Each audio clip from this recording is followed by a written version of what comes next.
In the waning decades of the Third Succession War, developments among the successor states were slowly but surely pointing to a time when, under the right conditions, mankind could finally break the downward spiral of the succession wars. A new generation of successor lords came to power in the first decades of the 31st century, resulting in far-reaching change. A surprise and secretly deep alliance between the houses of Davion and Steiner set into motion the events that would bring about the end of the Third Succession War in 3025, and then begin the Fourth just 3 years later.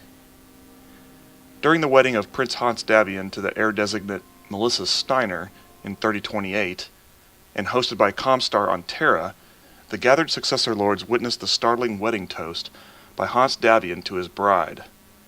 "My dear, I give you the Capellan Confederation." Though the Liao realm was technically only half conquered in the following Fourth Succession War, its industrial base, its military, and its national pride were shattered by Davion's forces. Elsewhere, his Steiner allies invaded their longtime Karita foe to keep them busy, and ended up taking over 50 worlds themselves. Alarmed, Comstar even attempted, under the guise of peacekeeping, to shut down all Davion communications as a way of trying to force things back into balance.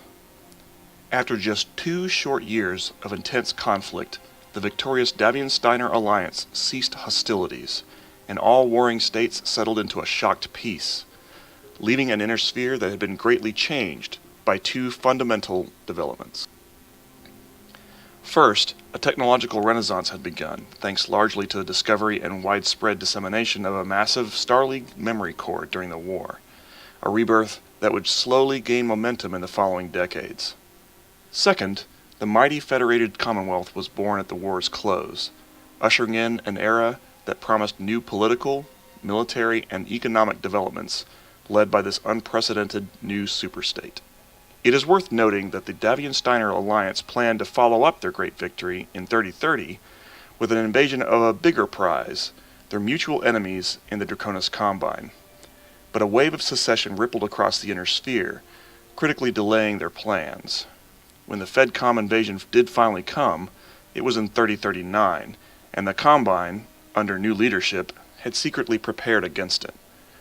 The War of 3039 only lasted a year and resulted in a stalemate that came dangerously close to a reversal for the surprised FedCom planners. For the rest of the 3040s, the inner sphere's newfound renaissance deepened, even as these dynamic powers prepared for the next conflict, which was sure to come.